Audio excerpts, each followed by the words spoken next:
The kiss of the dragon. A dragon's breath was thought to be composed of fire and brimstone. The air that escaped from its nostrils was seen as capable of turning the most fearsome enemy into smoke and dust. Of all the magical creatures, the dragon was the most feared and respected by the inhabitants of Elendor. They were convinced that these wonderful beings had inhabited those lands thousands of years ago, and that their magic still existed among the elven population that lived in the area. The residents of the territory were going through a difficult time when the children kissed by the dragon began to be born. The beings who lived in this area were subjugated by their invading neighbors, who had decimated their numbers decades ago and enslaved the survivors, maintaining strict control to prevent rebellion.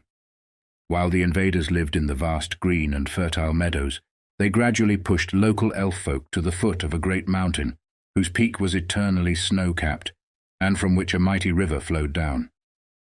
The first child born marked by the dragon was saved from drowning by a miracle. Like all women of her time, her mother gave birth in the small thatched hut where they lived.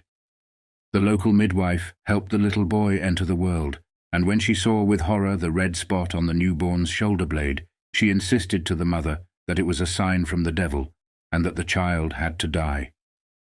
Luckily for that first baby, and for all the babies that followed, Niar Valera lived in town. The widow was petite and always wore her white hair in braids. As far back as the locals could remember, Niar Valera had the same appearance. She was a healer and was wise, thus respected and revered by all. When Niar Valera heard the screams coming from the woman's house, she headed there as swiftly as she could. She found a feeble mother arguing with the midwife, who insisted that the child must be drowned immediately. Niar Valera's eyes were nearly blind, but they saw deeper than any of the women present. Looking at the baby, she saw the answer her kin had been waiting for in the red spot. Using all the skills she had acquired over the years, Niar Valera convinced the infant's mother and midwife that the cursed child did not have to die. She would take him to live in her house, where she raised goats in a high area of the mountain. The little one would help scare away unwanted visitors by living at the edge of town with his supposed curse. When everyone finally agreed, Niar Valera wrapped the newborn in a blanket and took him home, where she lived with her sons and daughters. The moment the baby looked at her for the first time, the old woman saw in his peculiar eyes that there was more dragon inside the creature than anyone could imagine. His birth was the first step toward a change that many had been waiting for. It was not an easy task to convince the other mothers of boys and girls with red marks on their shoulder blades to allow Niar Valera to take them home. But since the current governor of the region had heard of the little possessed children who came into the world as if they had horns and did not want these children living in the village or knowing anything about them, all the parents chose what seemed safest for their children, to hand them over to Niar Valera. The old woman was fortunate to have her large family help her raise over 311 children, born with the dragon's kiss over a 5-year period. The children's own mothers helped make their mission possible, because otherwise Niar Valera would not have been able to do it alone with so many ox noses. The little ones were growing very quickly.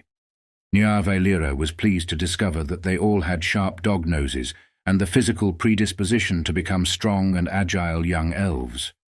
The mountain air and nutritious food strengthened them, and their companionship kept them active. When catfish whiskers appeared on the children's faces, Niar Valera became convinced that, with proper training, this group of children would form a formidable army. She decided to call the 9 mightiest warriors from faraway regions who could teach the kids to be great fighters. When the lions' manes began to populate the children's heads, there was no doubt that what the old woman had predicted would come true. As the tension in the town, generated by hunger and the harsh regulations imposed by the government, grew, the children were turning into adults with serpentine tails, fish scales, and eagle talons. War between the oppressed folk and the tyrants who had subjugated them for years was about to erupt, and so it was that the night before the first battle of the impending war began, the bodies of those who had been considered cursed children finished developing, and in the place where a blurry red spot had appeared at their birth, the slender figure of a dragon was now clearly visible. Anger and impetus were the only advantages the Elendor Elven had, since their opponent had a much larger army and better weaponry. Therefore, the general of the rebel army almost died on the spot when he received a surprise visit from an old woman, extremely wrinkled and of indeterminate age, in his tent the night before the great battle. The rebel's curiosity grew even more when the lady smiled and said she had a surprise for him. They left the leader's tent, and around it the man found more than 300 young elves dressed in black, who were trained and ready to liberate the lands and their folk from the oppressive side, which had held them under its yoke for the past decades. The commander of the makeshift army could not believe his good fortune.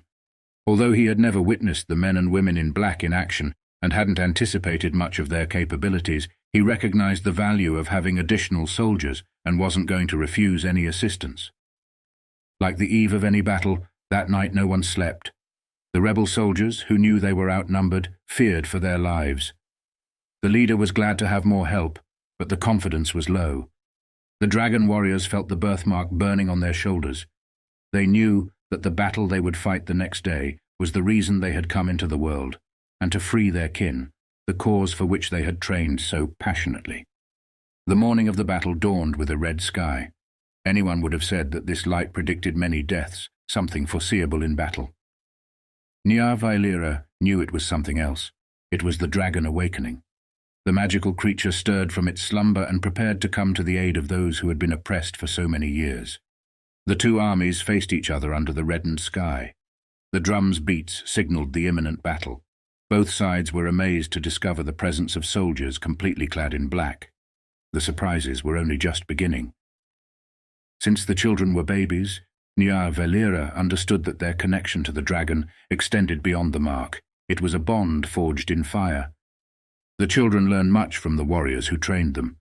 They became stealthy shadows with infinite patience, and their own bodies were hard instruments that were difficult to destroy. The most special of their trainers was the one who mastered the art of fire and had passed on his knowledge to his disciples, who left the enemy speechless when they faced them with flaming swords. Needless to say, the battle was not long. The enemy surrendered to the fire and magic of the dragon. This supernatural power purged the weeds that had ruled the region for years, and at last, the original inhabitants enjoyed peace and freedom once again. Those who had been rejected as children for carrying the dragon's kiss were revered and idolized for the rest of their days.